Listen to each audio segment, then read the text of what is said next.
We're back on the Open Line on this Monday night, everybody. Hope you're having a great start to your work week in these summer-like conditions. Maybe you've come in to cool off a little bit, and you will take part in our conversation tonight with Matthew Charles, who is our guest tonight, who is an advocate for families against mandatory minimums, and he has easily a good resume in order to be an advocate for these reforms.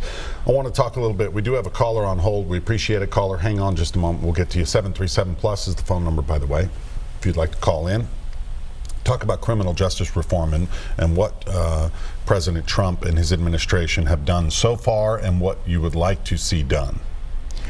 In regards to criminal justice reform, even when I went back the second time, and I was locked up for those 7 months, awaiting some type of change or the president to either, grant me a clemency or a pardon. I was just hopeful and mindful of those things. But then to see the president's stance and insistence on criminal justice reform, even when it stalled in the Senate, it was at his, statement that the senator was actually able to bring it to the floor for a vote before the new Senate and Congress came in. So therefore, the fact that he has always stated that he was ready to sign the bill for criminal justice reform, the fact that I was invited back, I think at the first of this month, and we had a second chance reunion, and he stated his commitment there still, and the fact that he wanted to do some things in regard to second chances, I would say that this administration is definitely on the move for criminal justice reform. And it's funny because I know obviously the president is a pretty divisive figure. People love him, people hate him, it's hard to find in between. But when, as a journalist, we try to break through the clouds and look at the facts and look what is being done. So obviously this has been done, and he has been getting kudos from a lot of people for this movement toward criminal justice reform. You've met him personally. Yes, sir. What's he like? What was it like? Were you intimidated? I mean, and we should point out, this guy, he's definitely like a bull in a china shop in Washington. He's a businessman. He is a larger-than-life figure. He's not a politician. He does a lot of things and says some things that upset a lot of people. But you got to meet him personally and talk with him, at least briefly, about something that's important to you. Well, I would say both times it amazed me because he said something that was humorous at both events. The first time when I went to the State of the Union, I was able to meet him in the White House, and we was going into the Oval Office to actually, shake his hand and take a picture. As soon as I walked through the door, he was like, "Get over here, Matthew. I know you," like that, right?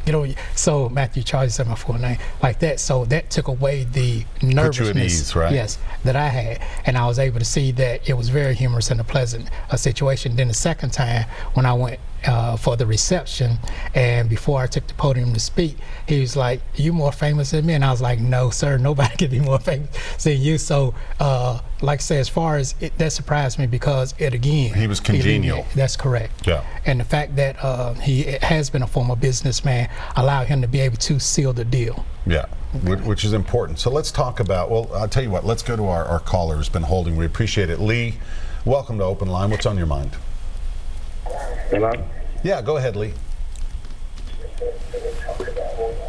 Lee, you there?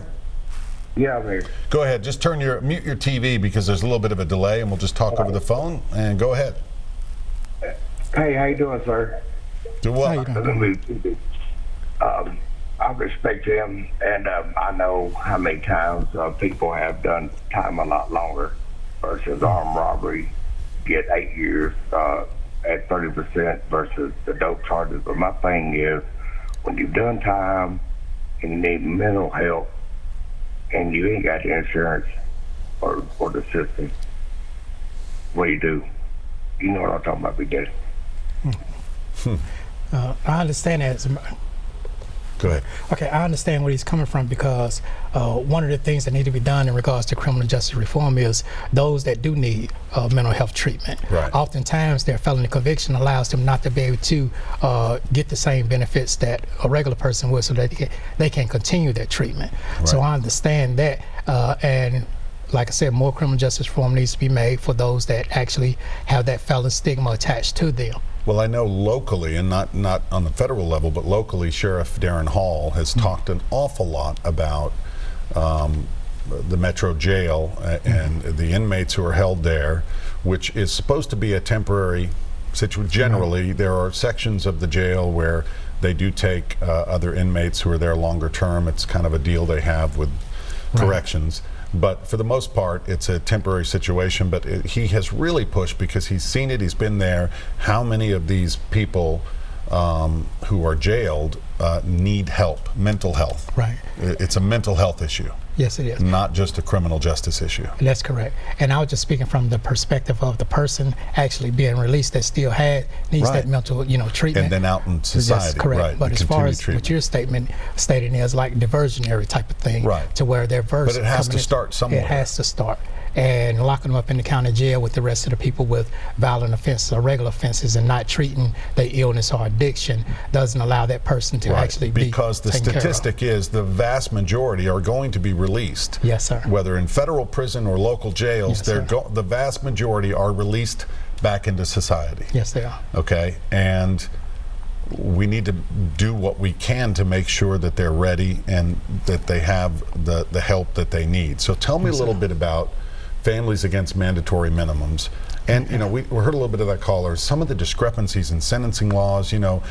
We've gone through these phases in our country with, we're going to be hard against drug crimes, and if you do the crime, you're going to do the time. But 35 years. You start looking at some of these sentences and start scratching your head, like in your case. So tell me a little bit about FAM. Okay, Families Against Mandatory Minimum. Even though when they first were originated, that was one of the strongholds. Now, criminal justice reform as a whole is things that they're actually, looking at and changing. But this organization was formed in 1991, and it has always stood against mandatory minimums in the sense because it's a one-size-fits-all, even if you don't fit into that category. So what you end up doing, you end up taking those people with, like the caller that just called in, that may have a mental health problem, or someone that may have a drug addiction, or someone that has a non-violent offense, and you cup them with the person that has a violent offense and give them the same sentence because they received the same charge. The mandatory minimums do not allow you to, or the judges, to utilize any discretion in sentencing this person, contrary, or as we was talking about, diversionary, to where they sentence them to treatment for their addiction or illness as opposed to incarceration. So FAM has always stood against mandatory minimums because the one-size-fits-all never worked, doesn't work, won't work. I mean, I could say so many other, things in front of the work that say they all have a negative effect. Right. And a lot of these judges, they would like that discretion. Yes, sir. Right? But again, they're looking at this is what the law says I have to do. Yes, right? Yes. Mandatory minimums bind the judge's hands. It doesn't bind the prosecution, and the prosecution is able to maneuver as well as offer deals and things of that nature to secure a conviction.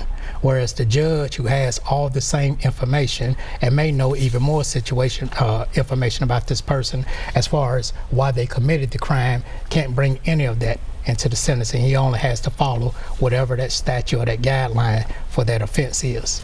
I want to read something that you wrote. I believe it's a kind of an op-ed that you wrote about this. And in it you said, Congress should pass a law that would allow all federal prisoners to earn a second chance after serving a certain amount of time, maybe 15 years.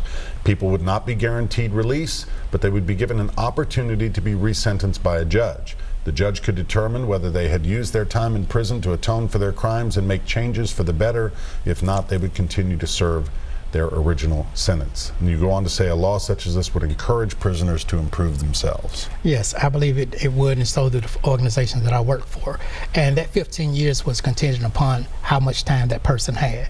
But say, for instance, if someone has a 5-year sentence, after 2.5 years, a 10-year sentence after 5, vice versa, continue to go on that way. The judge at sentencing should be able to say, I'm gonna review this person's sentence. Not their case, not their crime, but their sentence after they've served half of it, to see, have they been rehabilitated? What have they done since they've been incarcerated? Let me pull up their disciplinary record and see how they behave themselves. Those things all work toward rehabilitation and restorative justice. And when those things are not in effect, what you do is have a person actually incapacitated. They're serving a sentence for a particular period of time, whether they change or not, and then once they're released back into society, and oftentimes the same way. And then you have recidivism. Yes, sir. Right, where then eventually they're right back into the system again. Yes, sir. Right. All right. We are going to take another brief break. 737+ is the phone number if you would like to call in and talk with Matthew Charles, who is advocating for criminal justice reform. And we'll talk some more about that after this quick break. Stay with us.